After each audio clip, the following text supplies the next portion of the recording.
Hello welcome back to Megha kitchen. Today మన special తోటకూర స్తంభాల పులుసు. ఈ రెసిపీ చాలామందికి తెలిసి ఉండకపోవచ్చు. దీన్ని మీరు ఎప్పుడైనా టేస్ట్ చేశారా లేదా? అయితే దీని ప్రిపరేషన్ ఎలాగో మీరు కూడా చూసి వెంటనే నేర్చేసుకోండి. దీని ప్రిపరేషన్ స్టార్ట్ చేసే ముందు కొత్తగా స్టార్ట్ చేసిన మా ఈ న్యూ ఛానల్ని ఇంకా సబ్స్క్రైబ్ చేసుకొని వాళ్ళు ఎవరైనా ఉంటే ఇప్పుడే సబ్స్క్రైబ్ చేసుకుని సపోర్ట్ చేయండి. అలాగే పక్కనున్న బెల్ ఐకాన్ని కూడా యాక్టివేట్ చేసుకోండి. ఇప్పుడు దీని ప్రాసెస్లోకి వెళ్ళిపోదామా? Let's start the recipe. ముందుగా మీకు తోటకూర స్తంభాలు అన్నాను కదా, అది ఎలా ఉంటుందో మీకు చూపిస్తాను. చిన్న చిన్న కాడల్లా కాకుండా ఇలా పెద్ద పెద్ద కాడల్లా ఉంటుంది. చూసారా ఎంత పొడవుగా ఉందో? ఇలా బాగా లావుగా ఉన్నట్టు ఉంటాయి అన్నమాట తోటకూర ఆకులతో పాటు. ఇలాగా వీటిని తోటకూర స్తంభాలు అంటారు. ఇప్పుడు దీని ప్రాసెస్ స్టార్ట్ చేసేద్దాం. ముందు స్టవ్ పై ఒక ప్యాన్ పెట్టుకొని దాంట్లో 3 to 4 టేబుల్ స్పూన్ వరకు ఆయిల్ వేసుకోండి.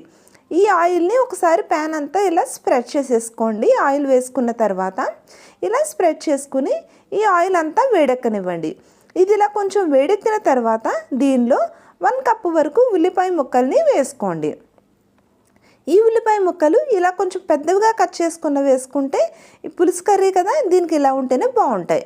దీంతోపాటు 3 నుంచి 4 వరకు పచ్చిమిర్చి, 2 రెమ్మల వరకు కరివేపాకు, అలాగే కొద్దిగా సాల్ట్ని యాడ్ చేసుకుని ఒకసారి ఉల్లిపాయ ముక్కలన్నిటినీ ఇలా కలిపేసుకుని దీన్ని కొంచెం కలర్ చేంజ్ అయ్యేంత వరకు మగ్గించుకోండి. ఇది మనకి ఎక్కువగా మగ్గిపోని అవసరం లేదు. దీనిపైన మూత పెట్టుకుని కొంచెం లైట్గా కలర్ చేంజ్ అయ్యేంత వరకు మగ్గించుకుంటే మనకు సరిపోతుంది.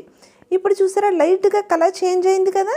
ఇలా కలర్ చేంజ్ అయిన తర్వాత ఇప్పుడు దీనిలో మనం కట్ చేసి పెట్టుకున్న టొమాటో ముక్కల్ని ఒక 1/2 కప్పు వరకు వేసుకుందాం.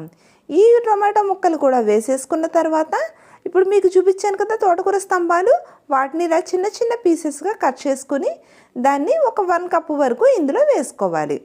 ఇప్పుడు దీనిలో టేస్ట్కి తగినంత సాల్ట్ని అంతటిని ఇప్పుడే ఇందులో వేసేసుకోండి. ఇలా సాల్ట్ వేసుకున్న తర్వాత ఒక్కసారి దీని అంతటిని మిక్స్ చేసేసుకోండి. మనం వేసుకున్న ఇంగ్రీడియంట్స్ అన్నిటిలో ఈ సాల్ట్ బాగా కలిసేలాగా ఒకసారి ఈవెన్గా మొత్తం అంతా కలిపేసుకోండి. ఇలా కలిపేసేసుకున్న తర్వాత మంటని కొంచెం స్లో ఫ్లేమ్లో పెట్టుకుని ఒక 5 to 10 మినిట్స్ పాటు కొంచెం మూత పెట్టుకుని మగ్గించుకోండి. మరి ఎక్కువసేపు ఏం అవసరం లేదు. జస్ట్ సాల్ట్ వేసుకున్న తర్వాత కొంచెం సేపు మగ్గించుకుంటే మనకి సాఫ్ట్ అవుతాయి కొంచెం. దానికోసం ఇలా మగ్గించుకుంటాం. ఇప్పుడు దీనంతటిని ఒక్కసారి ఇలా కలుపుకొని దీంట్లో మనం కొద్దిగా పసుపుని యాడ్ చేసుకుందాం. ఒక 1/2 స్పూన్ వరకు పసుపు వేసుకొని దీంట్లో ఒక 1 స్పూన్ వరకు కారం కూడా యాడ్ చేసుకుందాం. ఇప్పుడు దీనిలో ఒక 2 స్పూన్స్ వరకు షుగర్ని యాడ్ చేసుకోండి. ఈ పులుసు కర్రీకి షుగర్ ఉంటేనే బాగుంటుంది. దీంతో పాటు ఒక చిన్న కప్పుతో 1 కప్పు వరకు చింతపండు రసాన్ని కూడా వేసేసుకోండి. ఈ ఇంగ్రీడియంట్స్ అన్ని వేసేసుకున్న తర్వాత ఒక్కసారి దీని అంతటినీ కూడా ఒకలా కలిపేసేసుకోండి. చింతపండు పులుసు వేసుకున్న తర్వాత ఒకసారి పీసెస్ అన్నిటినీ ఇలా కలుపుకోండి. ఇలా కలుపుకున్న తర్వాత ఇప్పుడు దీంట్లో మనం వాటర్ని యాడ్ చేసుకుందాం. ఈ తోటకూర స్తంభాలు బాగా లావుగా ఉంటాయి కదా, అది ఉడకడానికి కొంచెం టైం ఎక్కువ పడుతుంది కదా, దానికోసం వాటర్ కూడా ఎక్కువే పడుతుంది. దానికోసం నేను ఒక 2 గ్లాసెస్ వరకు వాటర్ పోసుకున్నాను. ఈ వాటర్ పోసుకున్న తర్వాత ఒకసారి దీని అంతటిని ఇలా కలుపుకొని మూత పెట్టుకొని మంటని మీడియం టు హై ఫ్లేమ్లోకి మార్చుకుంటూ మీరు మొత్తం ఈ కర్రీ అంతా కూడా దగ్గర పడేంత వరకు ఇలా కుక్ చేసుకోండి.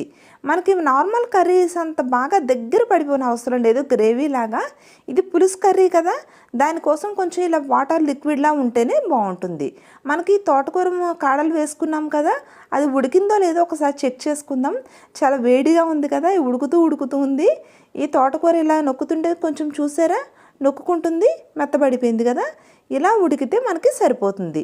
ఇలా తోటకూర ముక్క ఉడికే టైంకి మనకి ఈ వాటర్ కన్సిస్టెన్సీ కూడా మనకు కావలసిన విధంగా సరిపోతుంది. మరి ఎక్కువ తక్కువ కాకుండా పర్ఫెక్ట్ గ్రేవీలా రెడీ అయిపోతుంది. ఇప్పుడు ఇదంతా రెడీ అయిపోయింది కదా, దీనంతటినీ కూడా ఒక సర్వింగ్ బౌల్లోకి డిష్ అవుట్ చేసేసుకొని సర్వ్ చేసుకుంటే చక్కగా వేడివేడి అన్నంలో ఇలా సర్వ్ చేసుకోండి. దీని టేస్ట్ చాలా బాగుంటుంది. ట్రై చేయని వాళ్ళు ఎవరైనా ఉంటే ఇప్పుడే మీరు కూడా ఈ రెసిపీని ట్రై చేసేసేయండి. ఈ రెసిపీ మీకు నచ్చిందా? అయితే లైక్ చేయండి, షేర్ చేయండి, మా ఛానల్ని సబ్స్క్రైబ్ చేసుకోండి.